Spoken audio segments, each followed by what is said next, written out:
Hello students, आइए देखते हैं चैप्टर 16 की अगली हेडिंग प्रति सूक्ष्म जैविक के बारे में, एंटीबायोटिक्स के बारे में।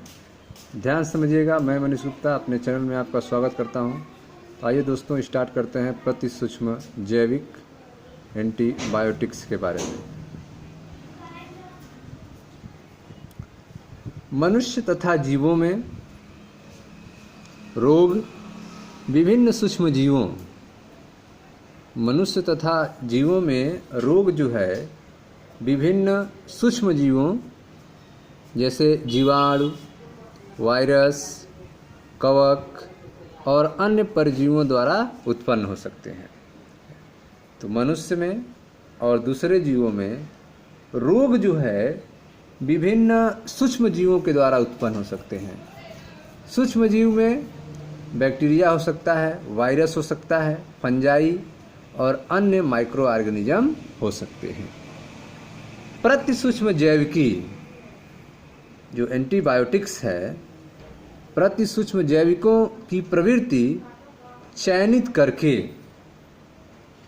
प्रतिजीवाणु, ठीक है, आपको एंटीबायोटिक्स का चयन करना है, प्रति सूक्ष्म जैविकों का चयन करना है कि जीवाणु है तो उसको नष्ट करने के लिए प्रतिजीवाणु देना पड़ेगा, कवक है तो उसको नष्ट करने के लिए प्रतिकवक, वायरस है तो उसको नष्ट करने के लिए प्रतिवायरस, या परजीवी है तो उसको नष्ट करने के लिए प्रतिपरजीवी का विनाश करने के लिए या फिर वृद्धि को रोकने की अथवा सूक्ष्म जीवों के परजीवी प्रभाव को रोकने की होती है।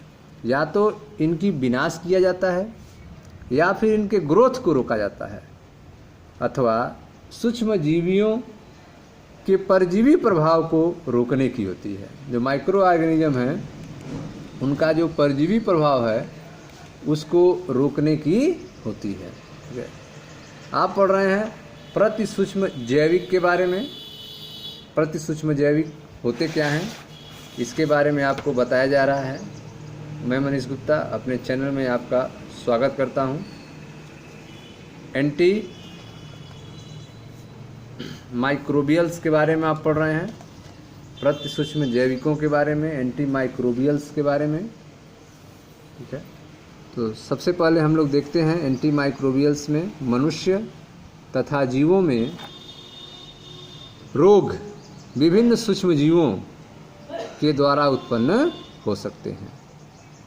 उन सूक्ष्म जीवों में जीवाणु, वायरस, कवक और अन्य परजीवी होते हैं। प्रति सूक्ष्म जैविकों, ठीक है, ये जो प्रति सूक्ष्म जैविक हैं, एंटी माइक्रोबियल्स हैं, की प्रवृत्ति चयनित करके एंटी माइक्रोबियल्स प्रति सूक्ष्म जैविकों की प्रवृत्ति को चयनित करके जीवाणु, कवक, वायरस या परजीवियों का विनाश करने की, वृद्धि रोकने की अथवा सूक्ष्म जीवियों के परजीवी प्रभाव को कम करने की होती है। प्रतिजैविक जो एंटीबायोटिक है प्रतिरोधी और संक्रमणहारी सूक्ष्म जैविक औषधियाँ होती हैं। ठीक है, एंटीबायोटिक्स जो हैं वे प्रतिरोधी, एंटीसेप्टिक, संक्रमणहारी, डिसइंफेक्टेंट, ठीक है, प्रति सूक्ष्म जैविकी औषधियाँ होती हैं, एंटी माइक्रोबियल ड्रग्स होती हैं। तो पहला देखते हैं हम प्रतिजैविक के बारे में, एंटीबायोटिक्स के बारे में। यह क्या होता है एंटीबायोटिक्स? प्रतिजैविक औषध एंटीबायोटिक्स ड्रग्स जो हैं मानव तथा जीवों के लिए कम विषैली होने के कारण संक्रमण में उपचार के लिए प्रयुक्त की जाती है। प्रतिजैविक औषधि जो है वह मानव तथा जीवों के लिए कम विषैली होने के कारण संक्रमण में उपचार के लिए इसका यूज किया जाता है। प्रारंभ में प्रतिजैविकों को सूक्ष्म जीवों द्वारा उत्पन्न किया जाता था। प्रारंभ में एंटीबायोटिक को प्रतिजैविकों को सूक्ष्म जीवों जैसे जीवाणु, कवक तथा फफूंदी द्वारा उत्पन्न ऐसे रसायनों के वर्ग में रखा गया था जो अन्य सूक्ष्म जीवों की वृद्धि को रोकते हैं अथवा उनका पूर्णतः विनाश करते हैं। तो स्टार्ट में एंटीबायोटिक को ऐसे सूक्ष्म जीवों, ठीक है, प्रारंभ में प्रतिजैविकों को सूक्ष्म जीवों द्वारा उत्पन्न ऐसे रसायनों के वर्ग में रखा गया था जो सूक्ष्म जीवों की वृद्धि को रोकते हैं अथवा उनका पूर्णतः विनाश करते हैं। संश्लेषण विधियों के विकास ने कुछ ऐसे रसायनों के संश्लेषण में सहायता दी है जिनकी खोज मूलतः सूक्ष्म जीवों के उत्पाद की तरह हुई थी। संश्लेषण विधियों ने, संश्लेषण विधि जो है, संश्लेषण विधियों के विकास ने कुछ ऐसे रसायनों के संश्लेषण में सहायता दी है जिनकी खोज मूलतः सूक्ष्म जीवों के उत्पाद की तरह हुई थी। इसके अतिरिक्त कुछ पूर्णतः संश्लेषित यौगिक भी प्रतिजीवाणु होते हैं। कुछ पूर्णतः संश्लेषित यौगिक हैं जो प्रतिजीवाणु होते हैं। इसलिए प्रतिजैविक की परिभाषा अब बदल गई है। अब प्रतिजैविक जो है वह पूर्ण अथवा आंशिक रूप से रासायनिक संश्लेषण द्वारा प्राप्त उन पदार्थों को कहा जाता है जो कम सांद्रता में सूक्ष्म जीवों के उपापचयी प्रक्रम में अवरोध उत्पन्न करके उनकी वृद्धि को रोकते हैं अथवा उनका विनाश करते हैं। प्रतिजैविक पूर्ण अथवा आंशिक रूप से रासायनिक संश्लेषण द्वारा प्राप्त उन पदार्थों को कहा जाता है जो कम सांद्रता में सूक्ष्म जीवों के उपापचयी प्रक्रम में अवरोध उत्पन्न करके अथवा उनकी वृद्धि को रोकते हैं तथा उनका विनाश करते हैं। ठीक है, आप पढ़ रहे हैं प्रति सूक्ष्म जैविक के बारे में, ठीक है, एंटी माइक्रोबियल्स के बारे में। प्रति सूक्ष्म जैविक अर्थात एंटी माइक्रोबियल्स। इसमें आपको बताया गया कि मनुष्य तथा जीवों में रोग विभिन्न सूक्ष्म जीवों द्वारा उत्पन्न हो सकते हैं। वे सूक्ष्म जीव जीवाणु, वायरस, कवक और अन्य परजीवी हो सकते हैं। प्रति सूक्ष्म जैविकों की प्रवृत्ति, प्रति सूक्ष्म जैविक जो हैं, एंटी माइक्रोबियल्स जो हैं, इनकी प्रवृत्ति चयनित करके जीवाणु के लिए प्रतिजीवाणु, कवक के लिए प्रतिकवक, वायरस के लिए प्रतिवायरस या परजीवी के लिए प्रतिपरजीवी का विनाश करने की, वृद्धि रोकने की अथवा सूक्ष्म जीवियों के परजीवी प्रभाव को कम करने की होती है। प्रतिजैविक एंटीबायोटिक प्रतिरोधी और संक्रमणहारी सूक्ष्म जैविक औषधियाँ होती हैं। प्रतिजैविक जो हैं, एंटीबायोटिक जो है, प्रतिरोधी जो है और संक्रमणहारी प्रति सूक्ष्म जैविक औषधियाँ होती हैं। तो पहले देखते हैं प्रतिजैविक के बारे में, एंटीबायोटिक के बारे में। इसमें आपको बताया गया कि प्रतिजैविक औषधि मानव तथा जीवों के लिए कम विषैली होने के कारण संक्रमण के उपचार में प्रयोग किया जाता है। प्रारंभ में प्रतिजैविकों को सूक्ष्म जीवों द्वारा उत्पन्न ऐसे रसायनों के वर्ग में रखा गया था जो अन्य सूक्ष्म जीवों की वृद्धि को रोकते हैं अथवा उनका पूरा विनाश करते हैं। ठीक है, प्रारंभ में प्रतिजैविकों को सूक्ष्म जीवों जैसे जीवाणु, कवक तथा फफूंदी के द्वारा उत्पन्न ऐसे रसायनों के वर्ग में रखा गया था जो अन्य सूक्ष्म जीवों की वृद्धि को रोकते हैं अथवा उनका पूर्णतः विनाश करते हैं। संश्लेषण विधियों के विकास ने, ठीक है, संश्लेषण विधियों के विकास ने कुछ ऐसे रसायनों के संश्लेषण में सहायता दी है जिनकी खोज मूलतः सूक्ष्म जीवों के उत्पाद की तरह हुई थी। तो आप देख रहे हैं कि संश्लेषण विधियों के विकास ने कुछ ऐसे रसायनों के संश्लेषण में सहायता दी है जिनकी खोज मूलतः सूक्ष्म जीवियों के उत्पाद की तरह हुई थी। इसके अलावा कुछ पूर्णतः संश्लेषित यौगिक भी प्रतिजीवाणु होते हैं।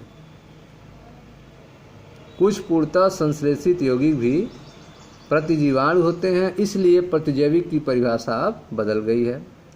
अब प्रतिजैविक पूर्ण अथवा आंशिक रूप से रासायनिक संश्लेषण द्वारा प्राप्त उन पदार्थों को कहा जाता है जो कम सांद्रता में सूक्ष्मजीवों के उपापचयी प्रक्रम में अवरोध करके उनकी वृद्धि को रोकते हैं अथवा उनका विनाश करते हैं।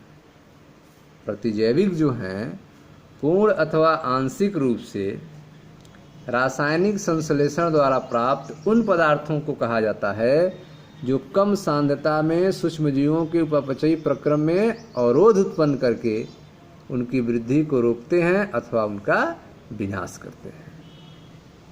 ठीक है। 19वीं सदी में देखें ध्यान से, 19वीं सदी में ऐसे रसायनों की खोज प्रारंभ हुई जो आक्रमणकारी जीवों पर तो प्रतिकूल असर डालें परंतु परपोषी पर नहीं। 19वीं सदी में ऐसे रसायनों की खोज प्रारंभ हुई जो आक्रमणकारी जीवों पर तो प्रतिकूल प्रभाव डाले लेकिन परपोषी पर नहीं, होस्ट पर नहीं। जर्मन जीव वैज्ञानिक पाल एरलिस इस धारणा के प्रवर्तक थे। 19वीं सदी में ऐसे रसायनों की खोज हुई जो आक्रमणकारी जीवों पर तो प्रतिकूल असर डाले परंतु परपोषी पर नहीं। जर्मन जीव विज्ञानी पाल एरलिस इस धारणा के प्रवर्तक थे। उन्होंने सिफिलिस के इलाज के लिए कम विषैले पदार्थ तैयार करने के उद्देश्य से आर्सेनिक आधारित संरचनाओं की जांच की। पाल एरलिस ने सिफिलिस के इलाज के लिए कम विषैले पदार्थ तैयार करने के उद्देश्य से आर्सेनिक आधारित संरचनाओं की जांच की। उन्होंने औषध आर्सफेनेमिन बनाई। जिसे सल्वर्साइन के नाम से जाना जाता है। पाल एरलिस ने औषधि आर्सफेनेमिन बनाई जिसे सल्वर्साइन के नाम से जाना जाता है। पाल एरलिस की इस खोज के लिए 1908 में चिकित्सा विज्ञान का नोबेल पुरस्कार प्राप्त हुआ। पाल एरलिस को आर्सफेनेमिन के लिए 1908 में चिकित्सा विज्ञान का नोबेल पुरस्कार प्राप्त हुआ। यह सिफिलिस के उपचार के लिए खोजा गया प्रथम प्रभावी उपचार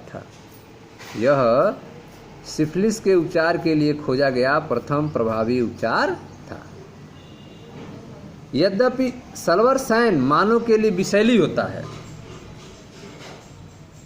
सल्वर्साइन जो है वह मानव के लिए विषैला होता है, लेकिन यह प्रभाव स्पाइरोकीट जीवाणु पर, ठीक है, जो सिफिलिस रोग उत्पन्न होता है उससे अधिक विषैला नहीं होता है। तो जो जीवाणु जो है वह जितना शरीर को प्रभावित करता है उतना प्रभावित यह दवा नहीं करती है। ठीक है। कुछ दवाओं का यहाँ पे संरचना दिया गया है, आप देख सकते हैं।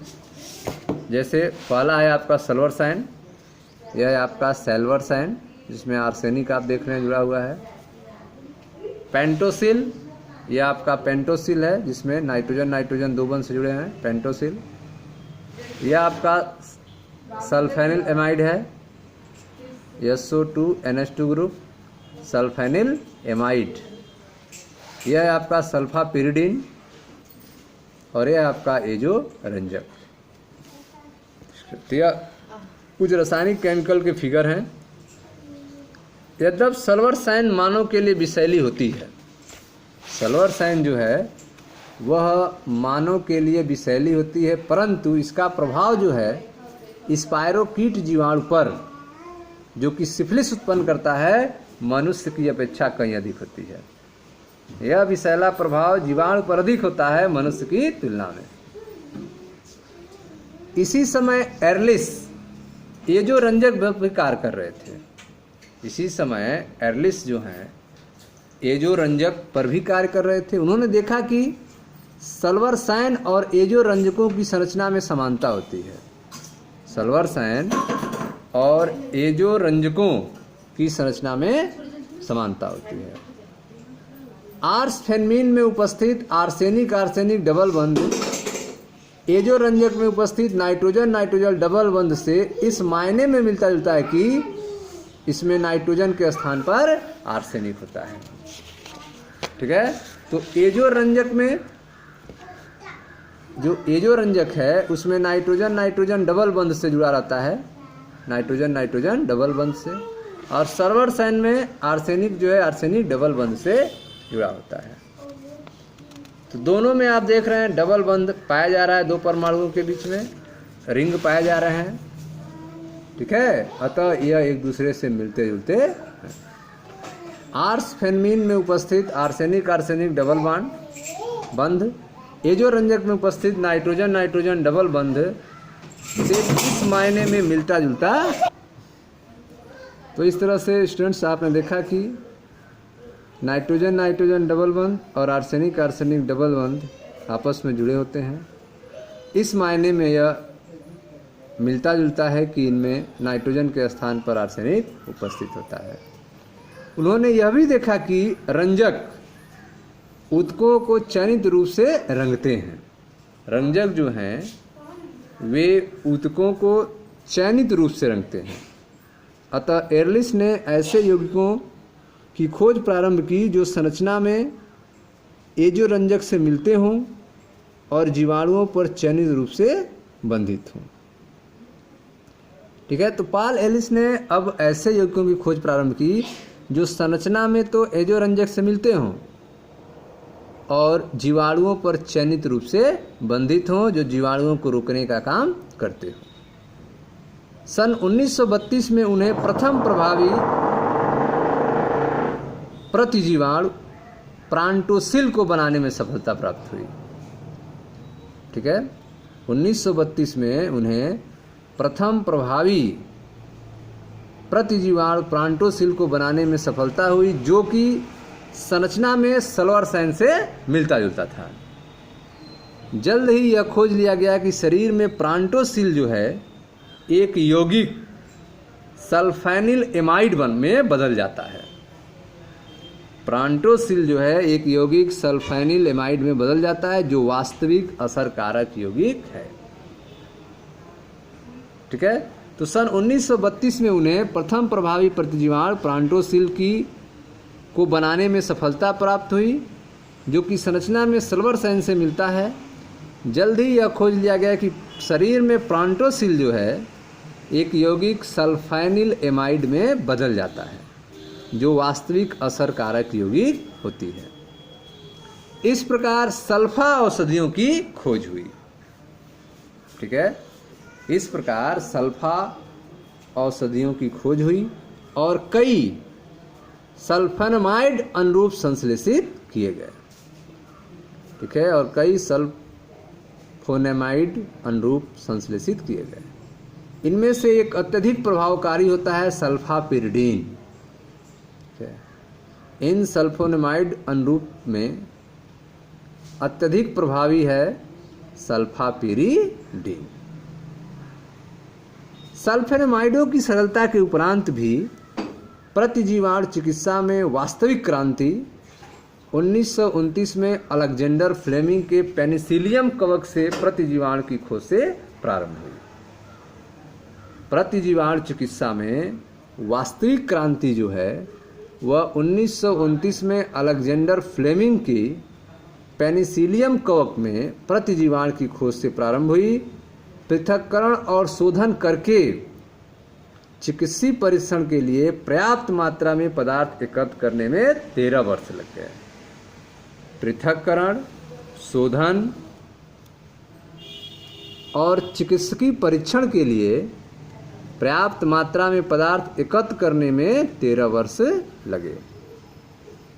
प्रतिजीवाणु का सूक्ष्म जीवों पर नाशक अथवा निरोधक प्रभाव होता है। जो प्रतिजीवाणु हैं उनका सूक्ष्म जीवों पर या तो नाशक प्रभाव होता है, साइडल इफेक्ट होता है, अथवा निरोधक प्रभाव होता है, स्टैटिक प्रभाव होता है। दोनों प्रकार के प्रतिजीवाणु के कुछ उदाहरण हैं, जैसे यह जीवाणुनाशी है, नाशक प्रभाव है, जीवाणुओं को मार देने का काम करता है। पेनिसिलिन, एमिनोग्लाइकोसाइड और ओफ्लॉक्सासिन जीवाणुओं को रोकने का काम करते हैं जीवाणु निरोधी के रूप में एरिथ्रोमाइसिन, टेट्रासाइक्लिन और क्लोरोफेनिकॉल। तो एरिथ्रोमाइसिन, टेट्रासाइक्लिन और क्लोरोफेनिकॉल जो हैं यह जीवाणु निरोधी होते हैं, स्टैटिक होते हैं, जबकि पेनिसिलिन, एमिनोग्लाइकोसाइड और ओफ्लॉक्सासिन यह जीवाणुनाशी होते हैं। जीवाणु अथवा अन्य सूक्ष्म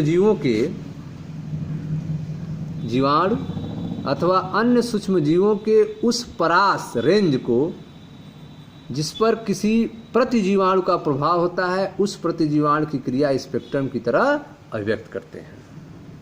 जीवाणु अथवा अन्य सूक्ष्म जीवों के उस परास को जिस पर किसी प्रतिजीवाणु का प्रभाव होता है, उस प्रतिजीवाणु के क्रिया स्पेक्ट्रम की तरह अभिव्यक्त करते हैं। जो प्रतिजीवाणु ग्रैमग्राही और ग्रैम अग्राही दोनों प्रकार के जीवाणुओं के विस्तृत परास का विनाश करता है अथवा निरोध करता है, उसे विस्तृत स्पेक्ट्रम प्रतिजीवाणु कहते हैं, ब्रॉड स्पेक्ट्रम एंटीबायोटिक्स कहते हैं।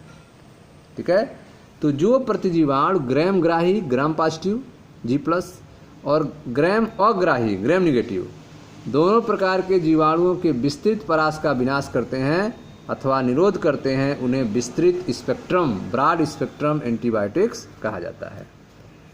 जो प्रधानतः ग्रैमग्राही अथवा ग्रैम अग्राही जीवाणुओं के विरुद्ध प्रभावित होते हैं, ठीक है, जो या तो ग्रैमग्राही ग्राम पॉजिटिव अथवा ग्राम निगेटिव, या तो ग्राम पॉजिटिव के प्रति प्रभावी हों या फिर ग्राम निगेटिव के प्रति प्रभावी हों, ऐसे एंटीबायोटिक को संकीर्ण स्पेक्ट्रम अर्थात नैरो स्पेक्ट्रम एंटीबायोटिक्स कहा जाता है। ठीक है, तो इस तरह से आपने देखा कि दो तरह के एंटीबायोटिक्स होते हैं, एक ग्राम पॉजिटिव ग्राम निगेटिव दोनों को कवर करते हैं, उन्हें ब्रॉड स्पेक्ट्रम प्रतिजीवाणु एंटीबायोटिक्स कहा जाता है, और एक ऐसे एंटीबायोटिक्स होते हैं जो या तो ग्राम निगेटिव पर वर्क करते हैं या फिर ग्राम पॉजिटिव पर वर्क करते हैं, इन्हें नैरो स्पेक्ट्रम एंटीबायोटिक्स कहा जाता है। अब यह ग्राम पॉजिटिव ग्राम निगेटिव क्या होते हैं? तो जब हम बैक्टीरिया को कलर देते हैं तो जिनमें कलर आता है उनको ग्राम पॉजिटिव कहा जाता है, और जो कलर को एक्सेप्ट नहीं करते हैं उन्हें ग्राम निगेटिव कहा जाता है। पेनिसिलिन G यदि केवल एक जीव अथवा रोग पर प्रभावी हो तो ऐसा एंटीबायोटिक्स जो केवल एक जीव अथवा रोग पर प्रभावी हो तो उनका उल्लेख सीमित स्पेक्ट्रम प्रतिजीवाणु की तरह होता है। ठीक है, ऐसे प्रतिजीवाणु जो केवल एक जीव अथवा रोग पर प्रभावी हों तो उनको क्या कहेंगे? सीमित स्पेक्ट्रम प्रतिजीवाणु कहते हैं। पेनिसिलिन G का स्पेक्ट्रम संकीर्ण होता है। पेनिसिलिन G जो है उसका स्पेक्ट्रम संकीर्ण होता है। एम्पिसिलिन और एमॉक्सिसिलिन पेनिसिलिन के संश्लिष्ट रूपांतरण होते हैं।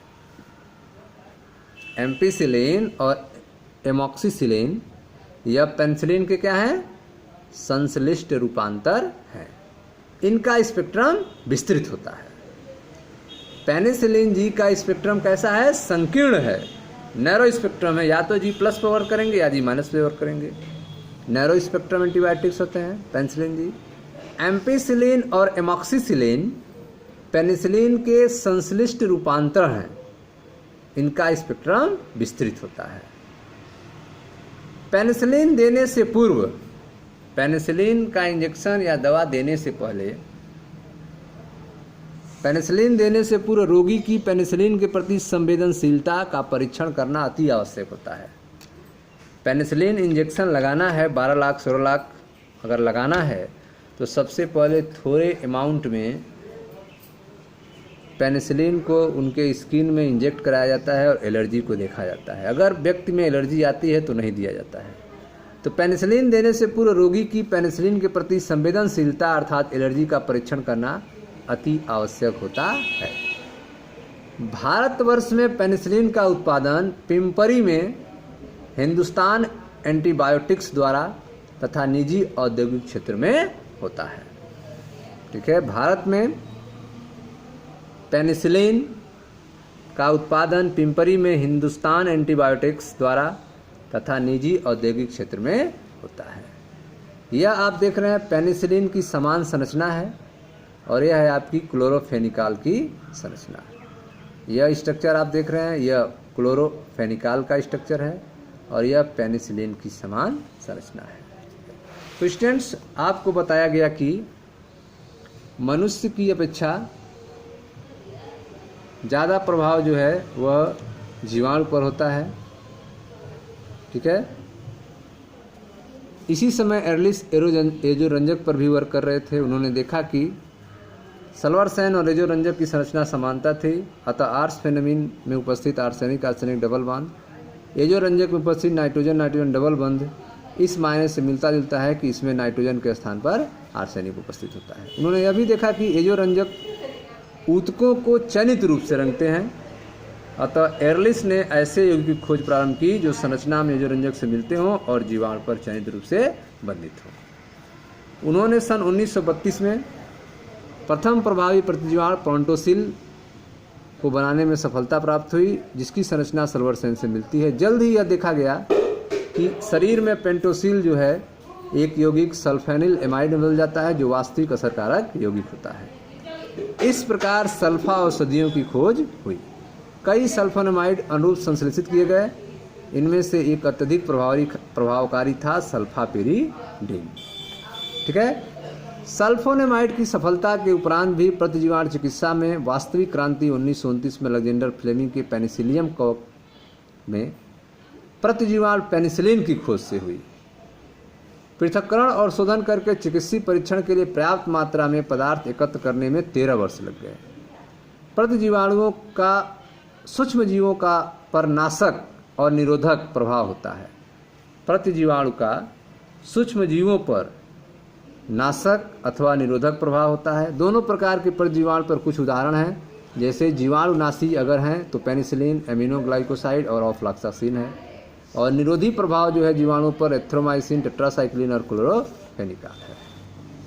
ठीक है, जीवाणु अथवा अन्य सूक्ष्म जीवों के उस परास को जिस पर किसी प्रतिजीवाणु का प्रभाव होता है, उस प्रतिजीवाणु की क्रिया स्पेक्ट्रम की तरह व्यक्त करते हैं। जो प्रतिजीवाणु ग्रैमग्राही और ग्रैम अग्राही दोनों प्रकार के जीवाणुओं के विस्तृत परास का विनाश करते हैं अथवा निरोध करते हैं, उन्हें विस्तृत स्पेक्ट्रम प्रतिजीवाणु कहा जाता है।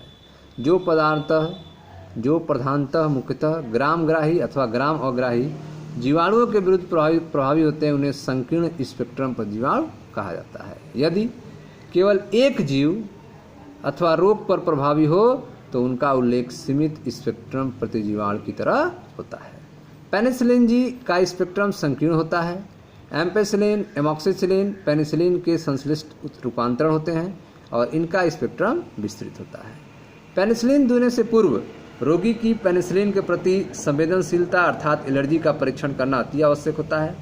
भारतवर्ष में पेनिसिलिन का उत्पादन पिंपरी में हिंदुस्तान एंटीबायोटिक्स द्वारा और निजी औद्योगिक क्षेत्र में होता है। ठीक है, अगला जो एंटीबायोटिक्स है क्लोरोफेनिकॉल। क्लोरोफेनिकॉल जो कि 1947 में अलग किया गया। क्लोरोफेनिकॉल जो 1947 में पृथक किया गया एक विस्तृत स्पेक्ट्रम वाला प्रतिजीवाणु होता है। यह जठरांत क्षेत्र में अतिशीघ्र अवशोषित हो जाता है। क्लोरोफेनिकॉल जो है 1947 में अलग किया गया एक विस्तृत स्पेक्ट्रम वाला प्रतिजीवाणु है। यह जठरांत क्षेत्र में अतिशीघ्र अवशोषित हो जाता है, अतः इसे टाइफाइड, पेचिस, तीव्र ज्वर, कुछ मूत्र संक्रमणों, तनिकाशोथ तथा न्यूमोनिया जैसे रोगों में खिलाया जाता है। ठीक है, वैंकोमाइसिन और ओफ्लॉक्सासिन अन्य महत्वपूर्ण विस्तृत स्पेक्ट्रम प्रतिजीवाणु हैं। प्रतिजीवाणु डिसिडेजिरिन को कैंसर कोशिकाओं के कुछ प्रभेदों के प्रति अविषाणु माना गया है। ठीक है, प्रतिजीवाणु डेसिडेजिरिन को कैंसर कोशिकाओं के कुछ प्रभेदों के प्रति अविषाणु माना गया है। ठीक है, तो ये थे आपके प्रतिजीवाणु के बारे में। अब देखते हैं इसका ख पार्ट, प्रतिरोधी तथा विष संक्रामी रोगाणुनाशी के बारे में। प्रतिरोधी तथा विष संक्रामी अर्थात रोगाणुनाशी क्या होते हैं, समझे ध्यान से। प्रतिरोधी एंटीसेप्टिक तथा विष संक्रामी डिसइंफेक्टेंट भी ऐसे रसायन होते हैं जो या तो सूक्ष्म जीवों का विनाश करते हैं अथवा उनकी वृद्धि को रोकते हैं। प्रतिरोधी तथा विष संक्रामी भी ऐसे रसायन होते हैं जो या तो सूक्ष्म जीवों का विनाश करते हैं अथवा उनके वृद्धि को रोकते हैं। प्रतिरोधियों को सजीव ऊतकों, एंटीसेप्टिक्स को सजीव ऊतकों जैसे कि घाव, चोट, व्रण, अल्सर और रोगग्रस्त त्वचा की सतह पर लगाया जाता है।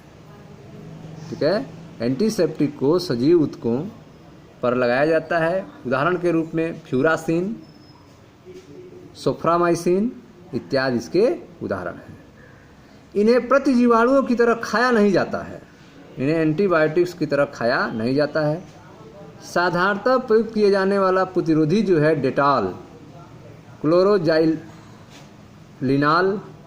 तथा टर्पिनाल का मिश्रण होता है। ठीक है, तो साधारण रूप से एंटीसेप्टिक के रूप में जो यूज किया जाता है वह डेटॉल है, और यह डेटॉल जो है क्लोरोजाइलिनाल और टर्पिनियाल का मिश्रण होता है।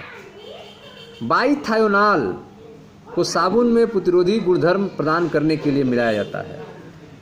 साबुन में एंटीसेप्टिक प्रॉपर्टी आए इसके लिए साबुन में बाईथायोनाल मिलाया जाता है, बाईथायोनाल को मिलाया जाता है।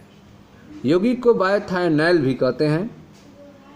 ठीक है, तो आप देख रहे हैं प्रतिरोधी और विष संक्रामी के बारे में, डिसइंफेक्टेंट और एंटीसेप्टिक के बारे में।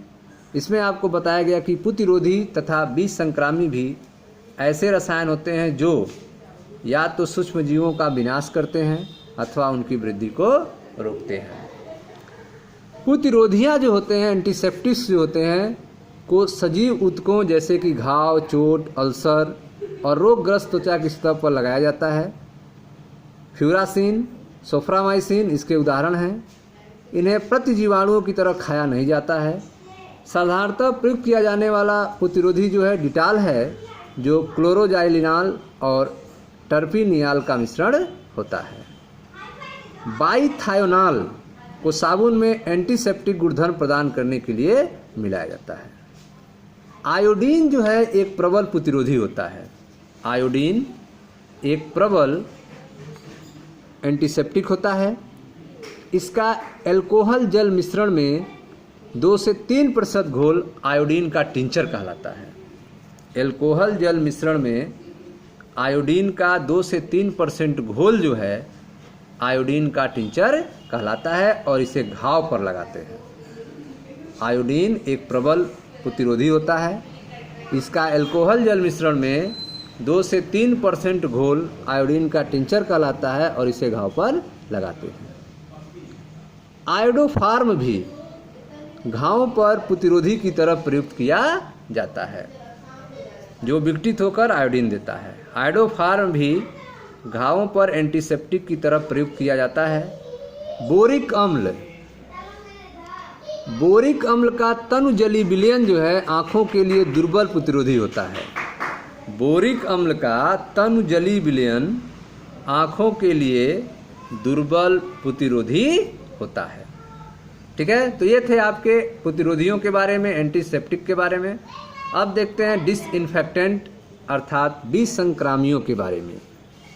विष संक्रामियों का प्रयोग जो है निर्जीव वस्तुओं जैसे कि फर्श, नालियों और यंत्रों इत्यादि पर किया जाता है। ठीक है, विष संक्रामियों अर्थात डिसइंफेक्टेंट का प्रयोग निर्जीव वस्तुओं जैसे फर्श, नालियों और यंत्रों इत्यादि पर किया जाता है।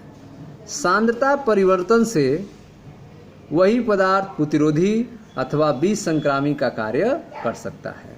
ठीक है, तो सांद्रता परिवर्तन से पदार्थ जो है विसंक्रामी या फिर प्रतिरोधी का कार्य कर सकता है। जैसे फिनाल का 0.2% विलयन, फिनाल का 0.2% विलयन जो है प्रतिरोधी होता है, एंटीसेप्टिक होता है, जबकि इसका 1% विलयन विसंक्रामी होता है।